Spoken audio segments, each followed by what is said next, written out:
A'udzubillah minasyaitonirrajim. Bismillahirrahmanirrahim. Assalamualaikum warahmatullahi wabarakatuh. Today, our group will present about the topic the duties and responsibility of Muslim subject on non-Muslim lead. First of all, thank you to our lecturer, Dr. Rosrizawati Muhammad Ramli, for giving us opportunity to present this study. Our group member is 1 Siti Fatimatul Adnin binti Hassan 1172162, Nur Husnatul Nasihah binti Janatul Habib 1172163, and me Syafawani binti Rosli 1172721. Lastly, Nurliyana binti Baharudin 1172724. Okay, firstly, introduction. As we know, non-Muslim are considered citizens in a country whose leaders are Muslims, and they also enjoy privilege and right as citizens.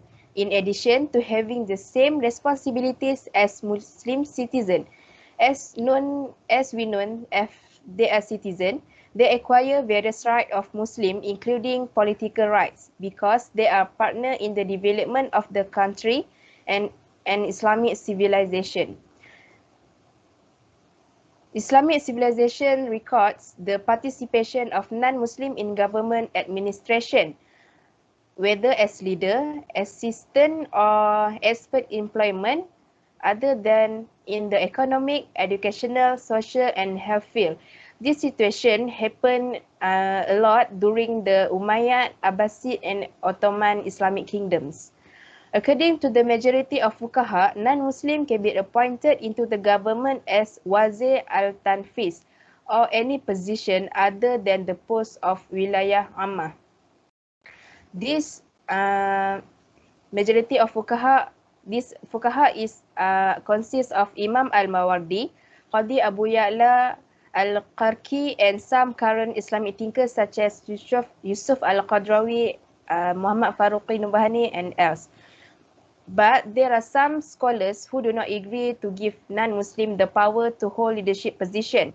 They consider this action as an attempt to seek the help of non-Muslim and allow Muslims to be controlled by them. Among the scholars who did not agree with the included Imam Haramain and Imam Ahmad bin Hanbal, also Ibn al-Qayyim.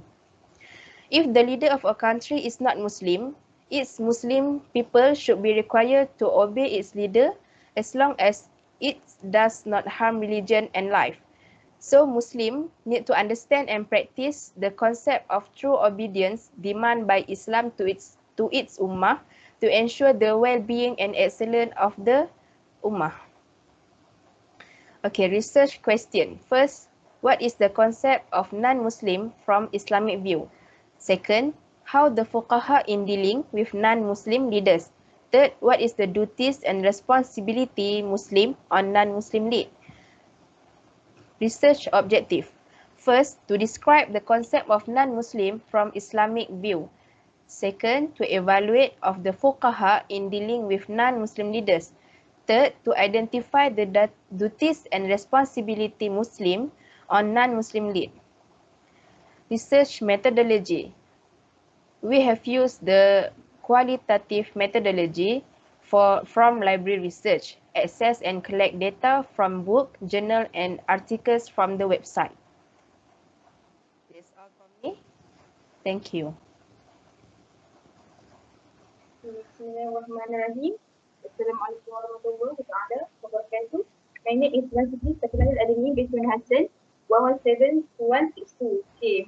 I want to present about the concept of non-Muslim from Islamic view. Islamic recognize the existence of plurality of needs both in the field of religion, race, and culture as the will of God. What does mean plurality mean in Islam? Actually, Islam does not allow to pluralism to all religions. The difference between a Muslim and non-Muslim is found on the character. Islam will not tolerate with other religions, but diversity in religion may be the other and will of God. Non-Muslim are referred to in the Quran as infidels since they do not believe in Allah and His Messenger.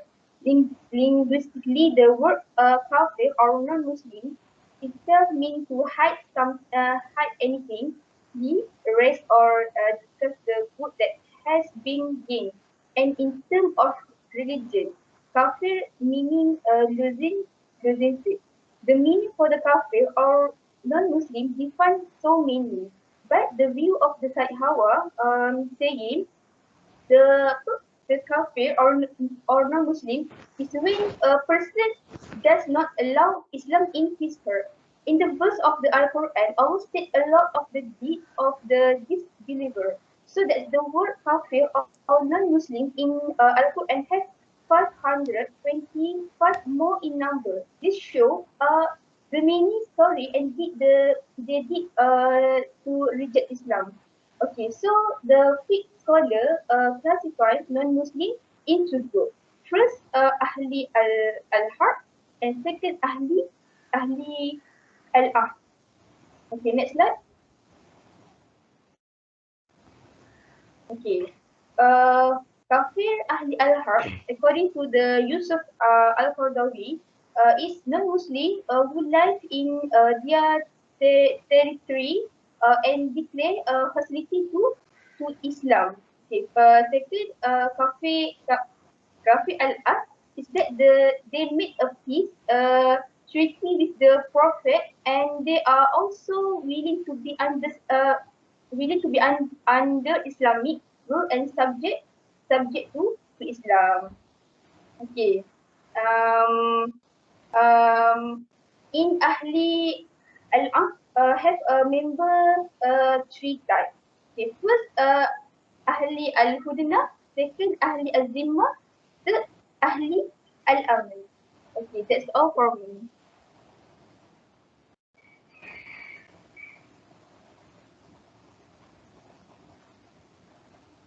Assalamualaikum warahmatullahi wabarakatuh. My name is Nurliyana binti Baharudin. My matric number 1172724. Okay, next, the second objective is the fuqaha in dealing with non-Muslim leaders. First of all, the appointment of non-Muslims in the government is a big issue debate by the fuqaha due to the relationship between government position and the masalah of Islam and Muslims.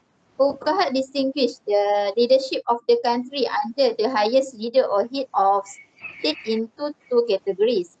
First, Wizara Taufiq or the Wilayah Ammah, and second, Wizara Tanfiz or Wilayah Khasah. Okay, next, Fuqaha stipulates that Islam is the main condition for every position, Wilayah Ammah and religious position. Next slide. Okay, next, the flow of fuqaha that allows and forbid. According to the majority of fuqaha, non-Muslims can be appointed into the government as wazir al-tanfiz or any position other than the post of wilayah ammah.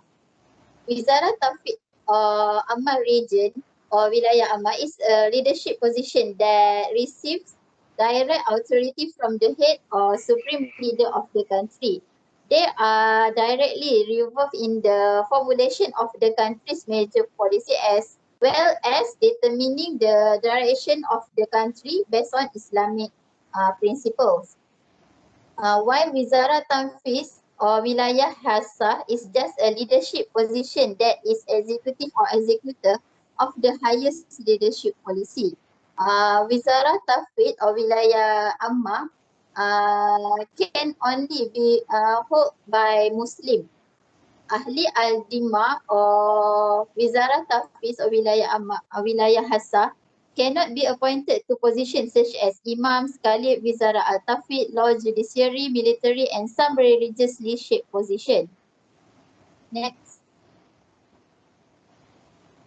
So the argument from the Quran and Sunnah, this view emphasizes that non-Muslim cannot hold any position in the leadership of the Islamic government.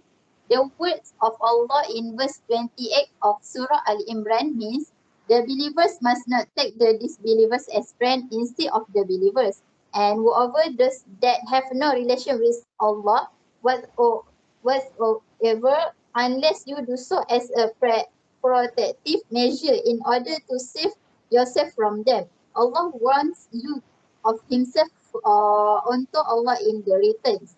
So from this verse can relate that non-Muslim cannot be any position in the Islamic government. Thank you. That's all for me.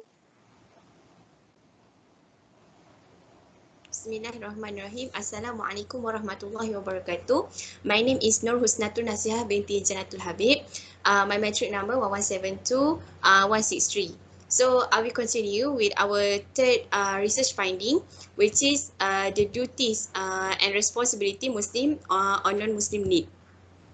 It is not illegal to hold an official role in a non-Muslim conservative government irrespective of the type of the position, for an example, a legal, advisory or executive, as long as that position does not compel Muslim to disregard the teaching of Islam.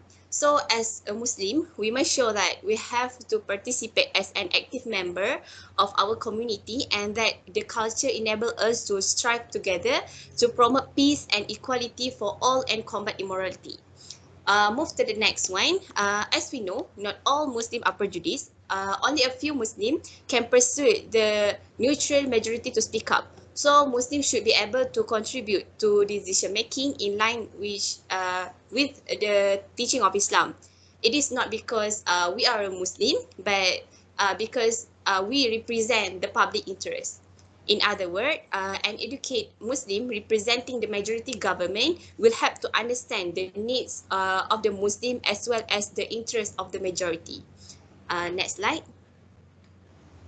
As what say in the Quran, and Prophet SAW also commanded Muslims to respect the oath or agreement that had taken or matters involving non-Muslim.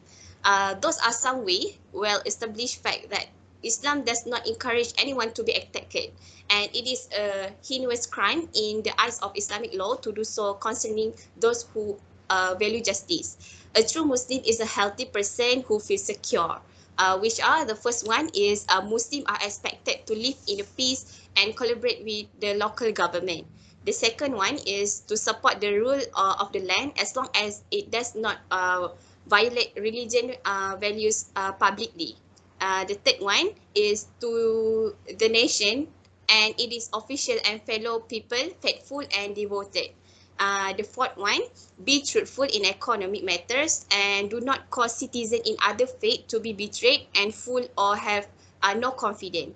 And the last one, Muslims are obligated to extend aid and protect Islam and its own citizen, which is our religion, Islam. So that's all for me. Thank you. Study finds that it is not an offense in Islamic law for Muslims to carry out their duties and responsibilities to non-Muslim leaders. Islamic law itself requires non-Muslims and Muslims to live as citizens who abide by land and follow uruf somewhere. Islam also teaches Muslims to respect the oath or agreement they have signed involving non-Muslim. Okay, that's all from us. Thank you and Assalamualaikum warahmatullahi wabarakatuh.